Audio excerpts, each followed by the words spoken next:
So today we welcome back to the show filmmaker Damian Kolodiy, who we last spoke to about his awesome series about the New York City hard rock band Riot.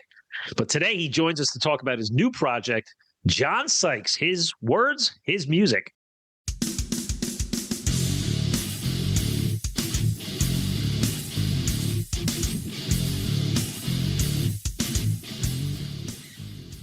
Damian, what's up? Good to have you back. Good to see you again, Walt. We've been keeping in touch, and I'm glad to be able to come back with you with another project like relatively quickly. It wasn't really like long in the works, but yeah, I think it's going to be a good one, man. I think it's going to be something really cool. So, I mean, just tell me off the bat, like what inspired you to want to take John on? Because you started this before he passed. So, what drove you to take this on as a project? Well, I only really found out about John Sykes probably a couple years ago.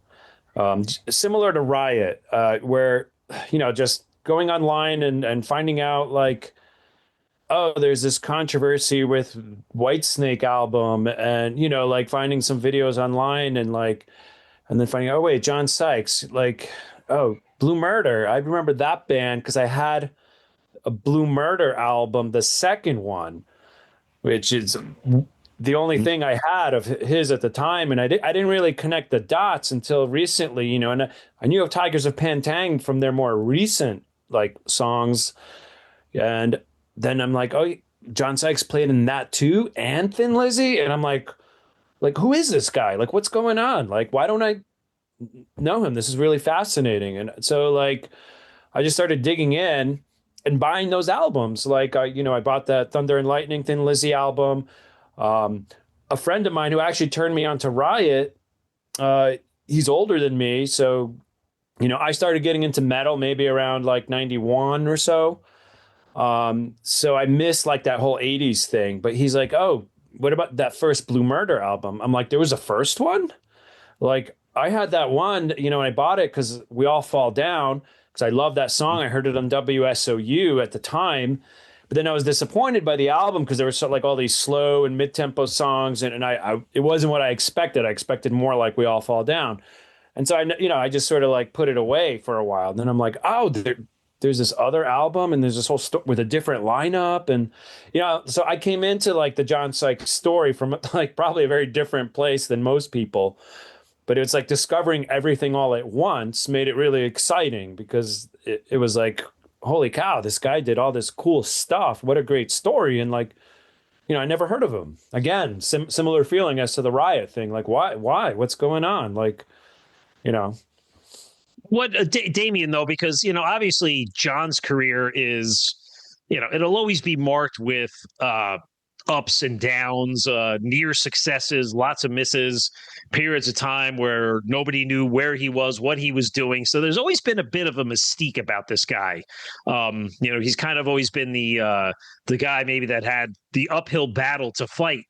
But, was there something about his story that drew you to want to do this? Because, yeah, maybe you were saying, hey, I just discovered this awesome artist that's a great musician and he's done so many things. But what about his story? Was it what he contributed?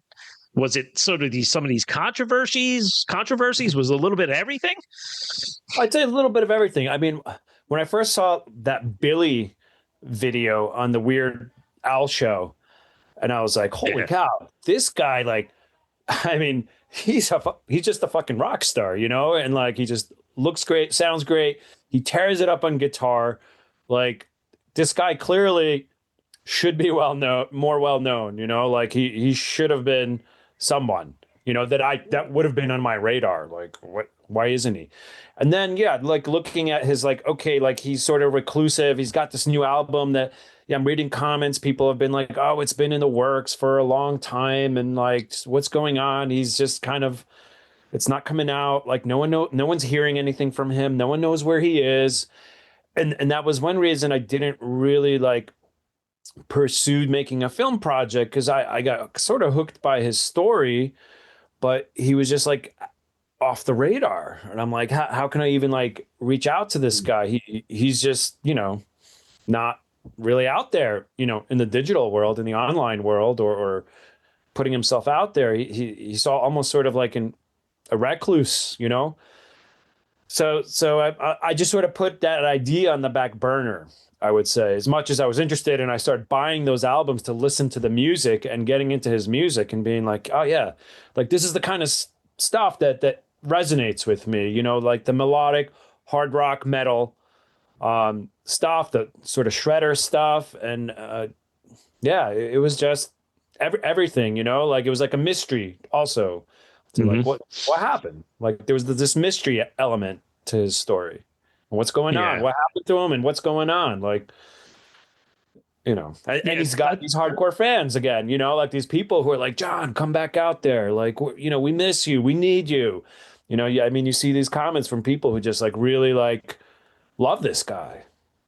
So Yeah, there's he's all definitely those like things. an underground hero of sorts within the music fans. I mean, I think from the musician's point of view, for his peers, he was very highly regarded, right? But maybe to some of the average fans, they may not know who he is, right? Like, and then there's the guys like us that, we're the fans that follow their careers. We put the invest the time into their catalogs, right? But that's why there's such a different side of his story, I think, that needed to be told. So, Damian, when you're going into the film itself, how did you approach this? Like, talk about the setup. Like, what's the layout of the documentary? How did you approach it? Well, it wasn't until he passed away that I started seeing a lot of these tribute videos coming out on him. And that was a mix of like people like doing podcast kind of stuff where it's mostly talking heads, but then there was also, like telling John's story. And after seeing a bunch of these sort of videos, like the information was good. There was like interesting, useful, relevant information, but it was presented in a way where you always had, and I believe it was all done using AI, like most of these, where it seemed like there was probably they generated a script, like give me the story of John Sykes, and then I think some of them read that script by them, either they had a narrator or they had an AI voice read it. Mm. And then there'd be like recycled imagery. There's a lot of videos or of John Sykes playing with these in Thin Lizzy or Whitesnake and Blue Murder. And so there'd be like this recycled imagery, sort of you'd see the same shots but it wouldn't sync up with the script. So, they'd be talking about John and Whitesnake and Coverdale, and they'd have him playing with Phil and Thin Lizzy on screen. So it was like asynchronous. I'm like, there's even videos where there's a John Sykes in the Music Hall of Fame, in the Rock and Roll Music Hall of Fame. He's like one of the CEOs or something. And sometimes his image would pop in there. And I'm like, okay, this is definitely like some AI, like randomly like assembling these videos. And I just started seeing a lot of that. And it's, like, on the one hand, it's kind of, interesting and good. But the other hand, I'm like, he really deserves like a proper presentation. And in all these videos, you have someone else saying, and John said in this interview, and, David Coverdale said in this interview. And so you're not hearing it from them. You're just hearing someone reading what they said somewhere else. So, Mhm. and you don't hear any music because if the music is, YouTube recognized the music. And if you have the music in there, you can't monetize the videos. So all these videos are intended to just really like be clickbait to be monetized, right? Mhm. So you don't hear they just have some like like random track sample rock track playing in the background. You don't actually hear like the music that you're talking about celebrating here. So Yeah. I was just kind of like I want to do something where you hear John's voice and you hear his music. I'm not going to monetize this, so I can actually do this to give him a proper presentation. So that's why I called it John Sykes, his words, his music, because we get to hear him speaking a lot throughout the project. So I scoured around for the few interviews that exist of him, Yeah. and the music, and as you know, because you've seen a preview copy, I like to have lengthier than average performances of different eras of his time, where you really sort of like it's also like a concert film as well, which is what I did with the Mhm. Riot. But like, you really like get to deep dive into the performance aspect of it too, and into the songs if you want to. Um, so that was the idea.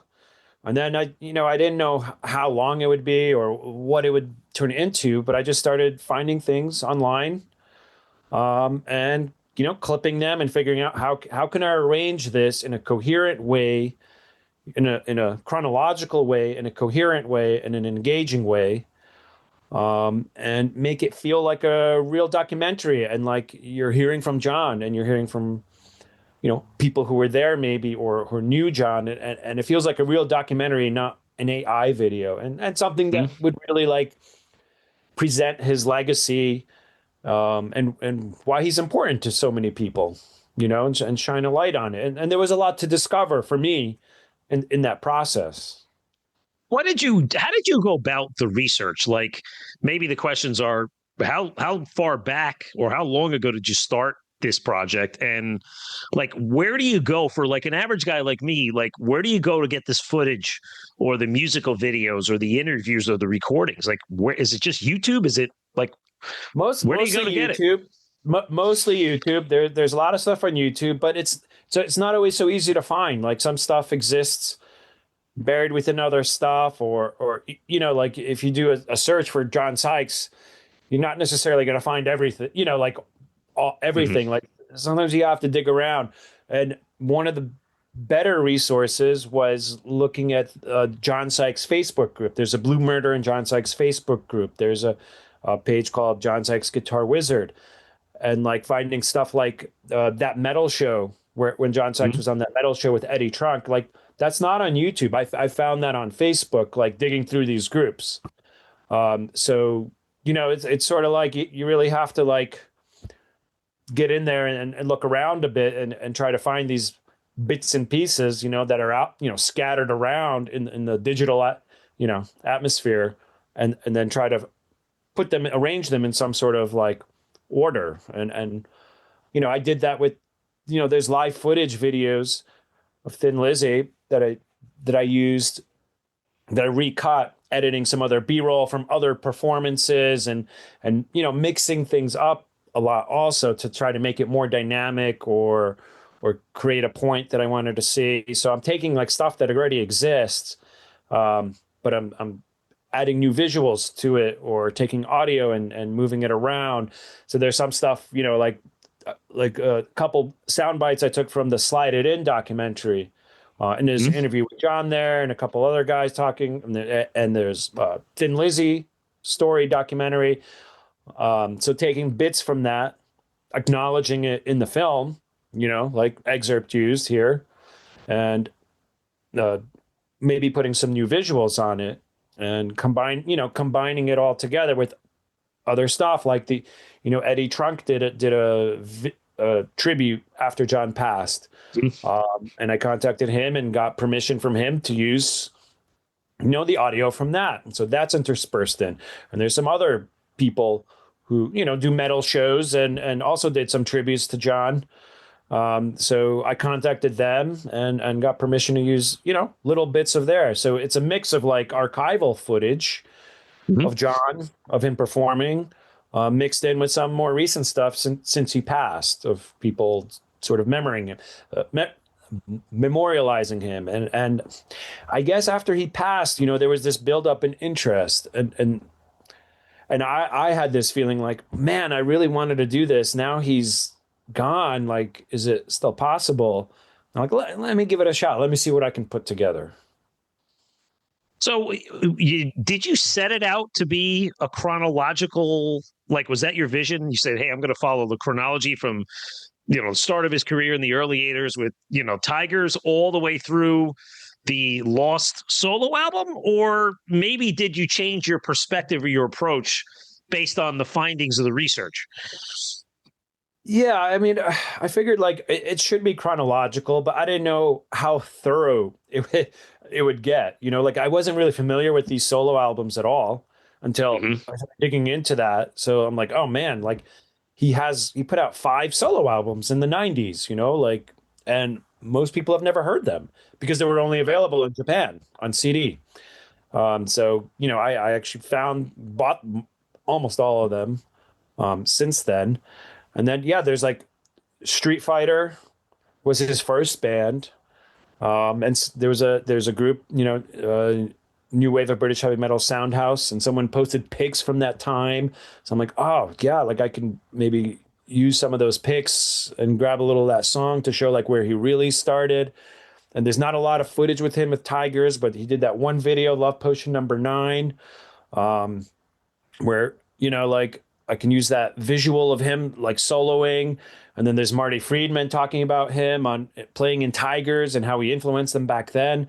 And there's like 2 videos from British TV. So I'm like, oh, there's just enough there where I can include. I didn't know if it would work, but I found there was just enough material there to sort of like cover the lifespan of his career, pretty much. But I didn't know until you really dig in. I could understand that too, and I do think like the chronology of his career is really important to tell the story, right? You think of, your film starts with Tigers of Pan Tang. He was joined them in 1980, in time for their Spellbound album. He also contributed to Crazy Nights, and maybe this was his first exposure to that new wave of British heavy metal scene. But that seemed to be a very quick in and out before he joined Thin Lizzy. And so, Damien, in your research, what do you think he brought to the table to the Tigers group, and why was it just like such a short-lived tenure? Well, he did 2 albums with them. Yeah. And he's still on a couple tracks on the third album, as far as I understand. I mean, he was he just kind of like, he had a pretty quick trajectory. And from what I understand, I mean, there's not a lot of interviews of John talking about his time in Tigers of Pan Tang. So, like I wasn't there around at that time, like listening to Tigers of Pan Tang. Yeah. But I think there was some artistic differences with him and the singer, John Deverell, I think, at the time, and the rest of the band, because I think John Deverell also left after Crazy Nights. So there was some artistic difference. John, from what I understand, was a very driven guy. Like he really wanted to like be focused and had high expectations. So maybe the way the band was organizing their future plans or whatever, wasn't jiving, or there were some artistic differences. The Crazy Nights album is a little bit different from the Spellbound album, like but it's hard for me to like pinpoint like, oh, this is why he left. But there was something within the band that wasn't jiving, and they were on MCA Records, and he had in his contract he had to do a single still after he had decided to leave, and the producer Chris Tangarides, who had produced their album, also worked with Phil Lynott from Thin Lizzy, and he's like, hey, like I still got to do this single. I got this idea, but it'd be great to get Phil involved. And can you reach out to him and see if he'd be interested? And Phil was, and they met and they worked on this single, and they hit it off. So soon after that, like he was sort of invited into the band. Yeah, that was a special time for Thin Lizzy because and you see it evident in your film. The bond and the appreciation that Phil and John had for each other, right? You can see they were genuinely collaborators and friends. But, he joined it, for their last studio album, per se, Thunder and Lightning, but it brought more of a harder edge to it, right? It was like a more modern metal sound to it. I mean, think of songs like Cold Sweat and the title track of sorts. But, it's in a sense, it was a bit of a shame because he got in there and then basically the band ended, but it didn't necessarily end his relationship with Phil, right? But I mean, from your perspective in your research, do you think he helped rejuvenate that band sound maybe for a new generation? Oh, absolutely. Like he and John's, I think I said it himself, like he lit a fire, under Thin Lizzy as an artist myself, like when you have this collaboration and you just jive with someone, it gives you new energy, So I'm sure Phil was like, oh yeah, like let's go, let's go with this sort of new direction with this harder, faster version of songs and that John was bringing. He's a young guy, sort of a hotshot guitarist, and I think he, yeah, like gave them an edge that they didn't have and motivation that they didn't have. It was like a fresh jolt of adrenaline, I guess, put it in there. And I think that at that time, from what I've researched, is that they had sort of publicly announced that this would be their last album and then they'd be Hmm. breaking up. And I think Phil had second thoughts about that after John really came into the picture and they started like going on tour and playing. But because they had announced it, like they sort of felt obligated to go through with it, even though like I guess there wasn't, that maybe Phil's feelings about that had changed. But like, I understand that, like, at that time, once you sort of make that, it wasn't like now where they're like, oh, we're doing our final tour and that lasts for 10 years. Like back then, it was like they announced it publicly and they held to it because John stuck with Phil after Thin Lizzy Right. disbanded.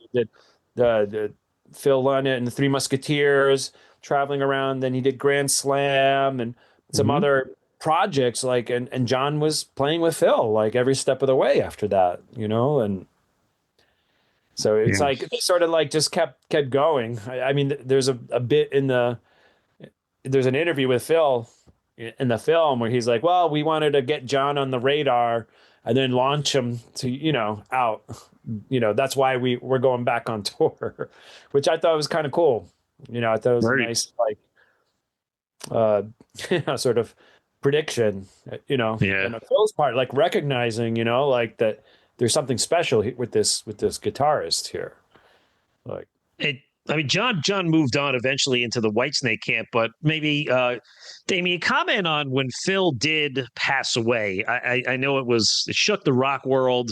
It was obviously a devastating blow to John. I mean, in some of the interviews and things you see, he almost looks a little shocked, like in a little bit of disbelief. well, I'll say from my research that John didn't really want to go to Whitesnake. He wasn't a big Whitesnake fan, of the music. He rejected their first offers. And then Phil was like, "Hey, dude, no, like, this is where you need to go. We're just doing our thing here, but like, this is the next step for you. You know, ask for more money, get in there and like, fly." So Phil sort of convinced him to do that. I think John in his heart wanted to stick it out with Phil, but it was just like the deal was just too good, and there was a lot of pros to like what was on the table for him at that time. So John and Phil maintained a relationship. I mean, they stayed at each other's house, and they still maintained their friendship and hung out whenever they could. In some of the documentaries I've seen, I mean, Phil towards the end was really drugged out, and in rough shape, and John mentions that a little bit. That they'd been in communication and talked about it, but like Phil was just like a stubborn dude, and there wasn't much convincing him that he was as sick as he was at that time. So that losing him, like his, like I want to say brother, like musical soulmate in a way, this guy who was his mentor, really, like Phil was his mentor. I mean, that early, I mean, it's devastating, and I think John carried that loss with him throughout Yeah. the rest of his life. Like as you can see, like when he reunited Thin Lizzy in the '90s and into 2000s. I mean, it wasn't to try to cash out or something because he didn't need the money. He had, money from the work he did in Whitesnake. It was really to honor Phil and honor his legacy and play those songs. And, um, I think feel spiritually closer to Phil more than any sort of, financial reasons or anything like that. I don't think they made a lot Sure. of money. I mean, that was going out of the timeline order. I mean, for the better part of a decade, that reboot of Thin Lizzy of sorts was back out on the road. I mean, they put the live album out, and I remember when they first booked those U.S. tours, I couldn't wait for it because on one hand, I had never seen Thin Lizzy, right? So it was an occasion to hear these 15 great songs, and it was also an occasion to see John out there after 10 plus years or more to say, wow, I haven't seen him since Blue Murder. Happy to see him and hear that guitar tone and his voice. But you know what? From what I understood is John was the catalyst to bring Thin Lizzy out on the road. This wasn't even Scott Bourne. This was John's idea as sort of a tribute to his friend. Was that correct? Well, according to interview with Mark Mendoza, that's in the film, that it was one of the Japanese promoters they were working with in Japan, because John and Blue Murder was still popular in Japan in the 90s, much like Riot was. That was like the market he focused on, where he was really appreciated. And it was one of the Japanese promoters was like, hey, there's this anniversary coming up of Phil's passing, I think 10-year anniversary. And are you still in touch with, the other Thin Lizzy guys? Maybe we could do some shows over here in Japan, and remember Phil and celebrate him. And that's initially where it happened. They first did it in Japan. And then people were like, oh, hey, why don't you guys come play over here? So it sort of really happened organically. It wasn't John's idea, but he was the one that was pitched the idea because he was the one active in Japan, with Blue Murder at the time. And he's the one that sort of like tried to reach out and organize it. Yeah. And I think he was the catalyst as to why, to a sense, even the legacy of Thin Lizzy has carried on even after his part in the band. He ended that, I can't remember what year it was, but after that, after John left, or let's say, removed himself from the unit, Scott Gorham kept the unit alive. He ended up bringing in Ricky Warwick, the Irish singer.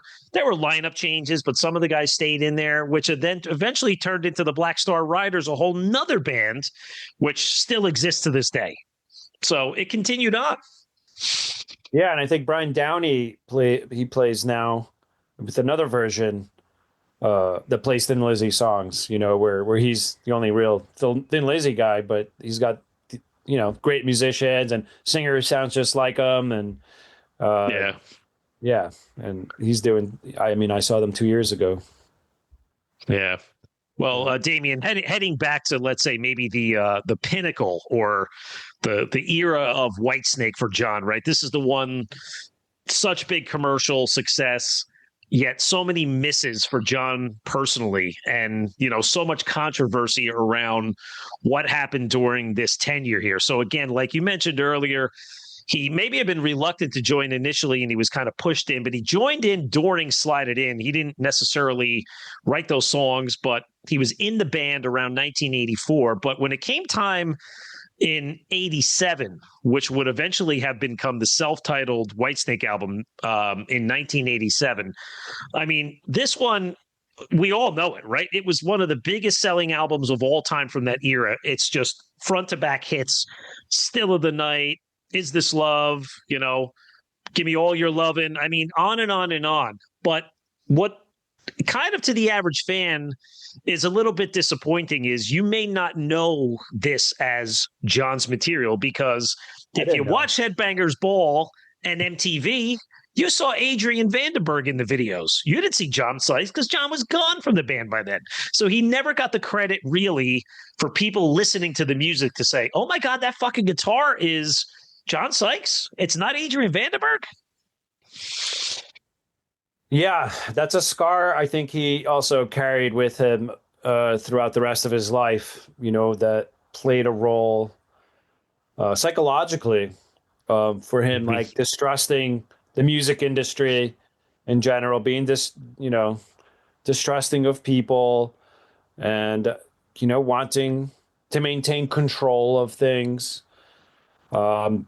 I think it's an experience where he really got burned. He made money from it because he kept his writing rights. He's credited for most of the songs on that record, along with Coverdale. They wrote them together. I have So I found some interviews, Coverdale talking about that creative process of how they went away. It took several years, and there was issues with Coverdale's voice. Hmm. You can watch the film to get more into the details. I don't know if here is the place to dissect like who Right. said what and what happened, but it took them several years and to finish recording that album. And Coverdale had issues with his voice. He had to have surgery. John wanted to keep the things going. I'm sure there was a clash of like, how do we keep moving forward in this situation? Um, and you get to hear a little bit of both from both John and Coverdale in the film. I tried to like show each's perspective on that situation, Hmm.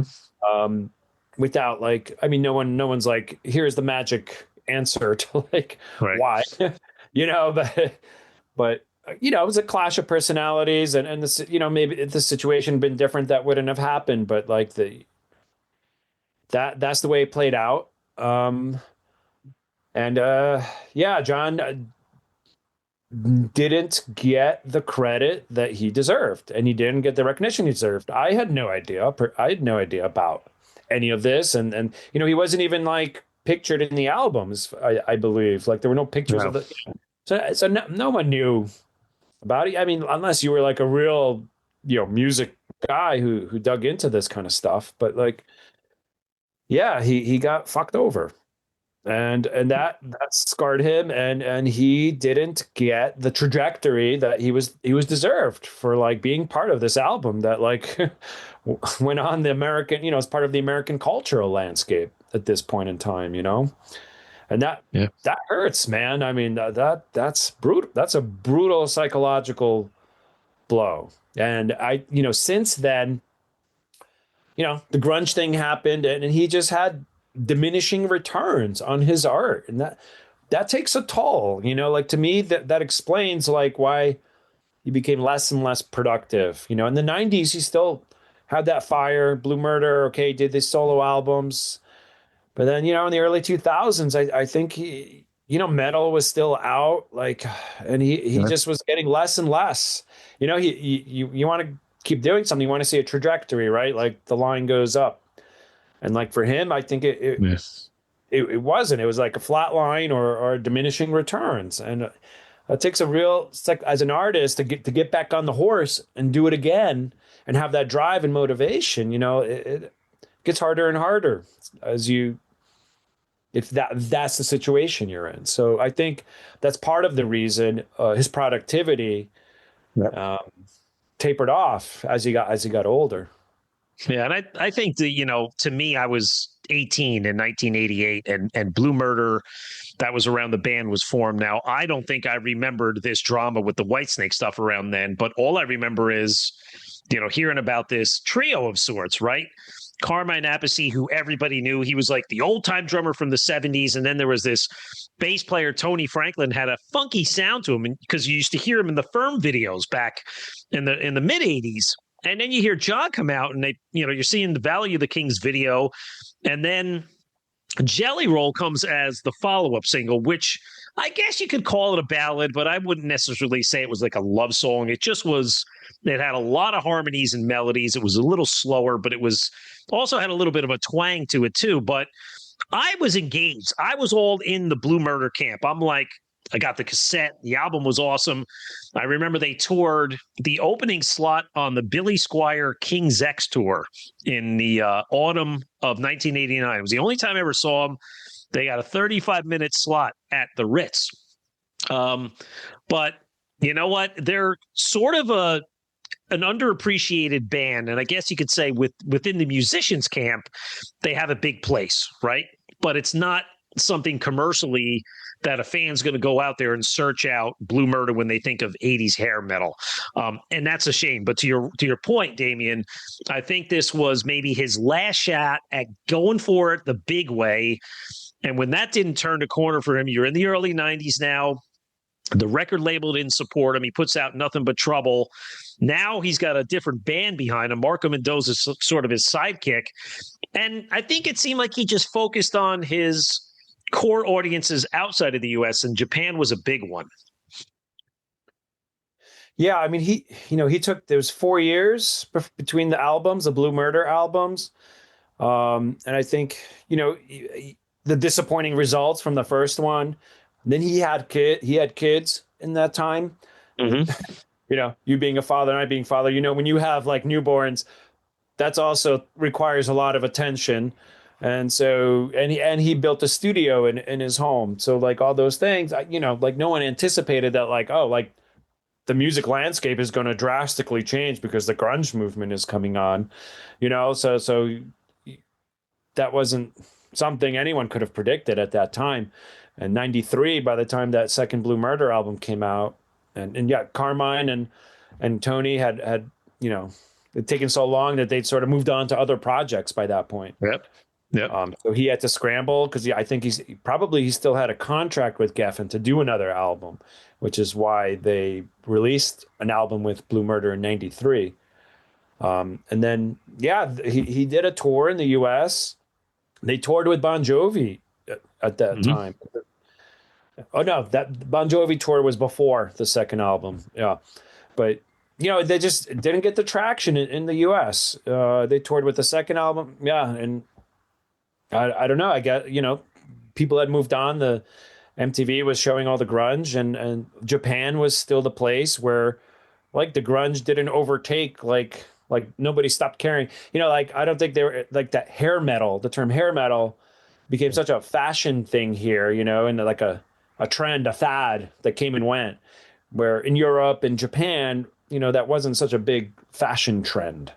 Right. It wasn't known as hair metal. It was just, rock. And that never really went away. So there he was still appreciated and, treated like he should have been treated, like the rock star that he was, like so he focused his solo album and he says it in an interview. The name Blue Murder wasn't doing anything in the States. Hmm. It just was, no one knew what he was talking about. So he changed it to Sykes with the solo stuff. He went and changed the name to Sykes and, has signed with Mercury in Japan and they just released the albums there and he would tour there. Yeah. And that's in a sense, again, this leads to like, again, that mystique about him, but also his long legacy, because he, in a sense, maybe to the average fan, once Blue Murder was done, until he came back on the Thin Lizzy tours, you kind of side of you said, oh, John's probably out there, but nobody's really keeping an eye on him. But here it is 20 something years later. People are still wondering what happened, trying to piece that puzzle together, saying, why were there only sporadic public appearances? And why was he such a perfectionist that he couldn't drop that last album? Why was he scrapping projects? Why did he go on the Eddie Trunk show in front of Mike Portnoy and announce a new band that never happened? He was, in a sense, as the term is said, he was a lost giant of rock and roll. Yeah, well, I think in the 90s he was still putting out stuff. He was producing, he was touring, he was writing. So that for like that period, he was still quite productive. But like I said, I think he was just getting diminishing returns. His albums weren't available in the US. Like I don't know if he, I know there's a great show from 95 that he did in LA playing from stuff from his first solo album, but I've not seen any other video of any American shows after that. It's always in Japan. Mm-hmm. Um, and then, yeah, I mean, then getting into the 2010s and, the collaboration with Mike Portnoy, that didn't work out. Marco Mendoza explains it that John didn't always have the right people working together with him, like on the management and the business side. People came and went, and maybe they weren't doing the best job. And John had high expectations, and he wanted things, like you said, a bit of a perfectionist. So instead of just like going out there and being like, all right, let's just do this and see what happens, maybe I think he overthought like about what he needs to do to do it better this time because of the past experiences. So it was sort of like this, I don't know, like a snowball effect of doubt, maybe psychological doubt. And it became harder and harder for him to really like just go out and rock and roll, just go out and do it. Yeah. And like he did when he was more of a carefree youth, was just driven and like ready to put himself into any situation. He just became very reclusive and, Yeah. yeah, he didn't like the business aspect of it. It was interesting that the sort of the last piece of music that he left with us was in the early 2020s when he announced he was signing with Golden Robot Records. And he dropped a couple of songs which were good: Dawning of a Brand New Day and Out Alive. They came out in 2021. And then there's some footage where you have some interview with him or a perspective where he said, okay, he ran into some roadblock with his record label and he wasn't sure what was going to happen with the material. And of course, you never heard anything about it again. And then late last year, I think it was December 2024, out of nowhere, we get a message through all the heavy metal news outlets that he had passed away of cancer at the age 65. Yeah, I mean, I'm guessing, he probably had been diagnosed and, like in the last couple of years, and that explains why everything was put on hold. As far as, like they wanted to release the album on his own, under his own control, on his own label. I think he had released Bad Boy Live on his own label. That was the live album in 2004. Yep. Which was like his last sort of album, really. Yep. And probably, he was just, thinking, I got to deal with this. I got to beat it, and then I'll get back to the album. I mean, you put yourself in that situation. I don't know if you think like, okay, I only have whatever, like 9 months, a year left. Like you're like, no, I'm gonna get through this and then get back to my life, right? But that's not the way things played out. That's my guess. Like this is not coming any sort of, but that's my feeling just based on, being involved and putting together this project. That sidelined that album. Because the album's been recorded. Yep. Like all those tracks have been recorded a long time ago. So like it wasn't a matter of finishing the songs or anything like that. It was just like putting it out there, finding the way to put it out there. And maybe it still will come out. I think his family probably would want to honor his legacy and put it out. I mean, that's my feelings that, John would still want it to come out. And that was the other thing he sort of garnered, that he didn't really understand like how people had maybe valued and cherished him, the amount of people that did. And I think a lot of new people discovered him, in the last year, thanks to the internet, like just like I did. And, right. And he never had an idea of, because he wasn't online, he wasn't an online guy. He didn't run his Facebook, like, he didn't run his social media. I mean, he was just like an off the grid analog dude, like Eddie Trunk tells this story when he was listening to those demos, like John brought a Discman, like in the car, and like played it from a Discman, and like, yeah, like he was just like an old school, like sort of analog dude. So he didn't know like that. There's people out, like if he had done a new tour, like it would have been the biggest tour probably that he's done, in 20 years or something like that. Like people would have come in numbers.